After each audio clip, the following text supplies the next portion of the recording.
The pieces by John Buckley, one grew out of the cadenza from the orchestral version of In Winter Light. And I think he wrote an ending. We talked about it in the afternoon, and at night I got an email with the ending finished and done. It's John's work. And then also, it was actually a CD. John said, well, you can't have a CD without a piece of mine being on it, because I've always played his music. So we spent a session working with this sliding head joint, and within a couple of weeks, maybe even less, he'd come up with this great piece using this glissando head joint called Sea Echoes, and within another 10 days I had recorded and edited it in New Zealand, even though we talked about it in Ireland. So it was a real transatlantic, trans-Pacific sort of project. John's music is superbly well crafted, but when I say that, it's also very exciting. It's not just well written. John knows the instrument very well. He knows what's possible, and he writes right up to that line. That is the challenge. It's not always probable, but it's possible. And he's great to work with as well. He's very, very knowledgeable. The association goes back to the 80s when I first sort of resurrected his 3 pieces for Solo Flute.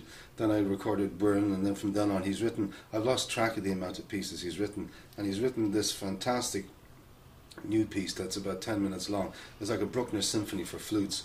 There are about 12 backing tracks on flutes and then 4 solo instruments. The solo instruments it starts off with bass flute, accompanied by bass flutes, alto flute, C flute, and piccolo.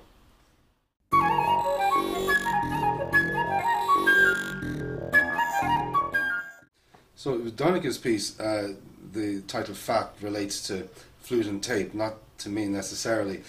So it just shows you, I mean, it's no longer flute and tape, it's flute and computer. But it was commissioned by myself with funds from the Arts Council, and it took me nearly 5 years to get around it. Now, I'm not saying I practiced it for 5 years, but to get my head around it, and it's an excellent piece. And Donica described me as being a virgin when it came to electronics, so it took me a while. And he rewrote, there were 8 bars, he rewrote the ending and a couple of bars in the middle. So I think I premiered it in 2006 and then included on this album. A lot of the backing tracks were done in Trinity here. It was quite a lot of work for 6 minutes. I think there were computer backing tracks and then 3 alto flute tracks, bass flute tracks, C flute tracks, and put it all together, layered. And I think it's a stunning piece. It's a piece that's gone down tremendously with audiences, and particularly young audiences. I think it was performed first in a recorder version, but it was originally written for me on flute. It took me quite a while to just to get around it, but once I did, I'm very glad I did. And performing it is great fun. You're never quite sure if you're going to be with the computer by the end. It's a sort of a rat race. It's essentially it's a mixture of music between Irish composers and New Zealand composers. About 80% Irish, 20% New Zealand.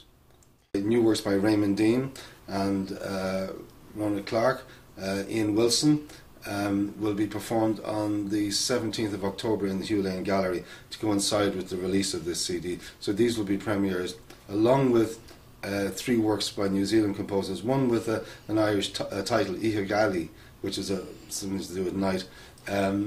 But the composer was very much into the Irish thing. And then another piece is with Maori instruments, which is fascinating. I had a great session. I found that, to my delight, I actually could improvise. And this Maori musician was great. And then another piece, which is called Limbic Licks, is not finished yet, but that's in the works, and hopefully I'll have that recorded in July. They've already been in communication with each other, these composers, so it's great to meet. And plus there will be exposure in New Zealand for Irish composers as well. That one of those concerts already happened, and another concert will happen as well in New Zealand.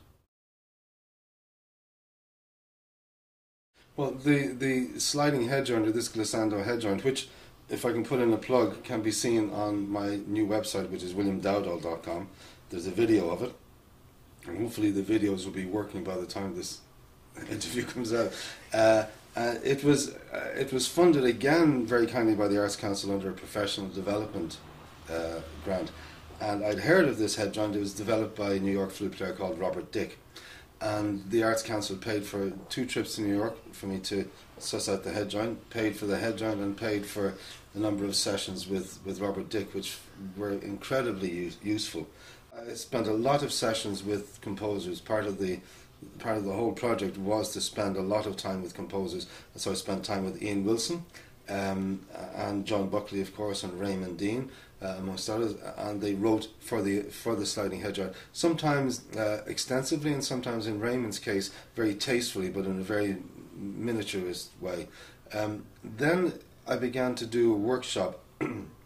Going back years, whenever I was going abroad, even when I was in the orchestra, I would try, if I was teaching, try and put on a workshop of contemporary Irish music. And out of this grew the idea for this CD. And then the CD itself mushroomed as composers heard that it was happening, came and volunteered to write works for it, which is fantastic. So the initial project started off at 53 minutes, and it's over 70 now. So we're sort of wondering, will we need 2 CDs or not? I think it should be important for everyone. We just can't live in a museum.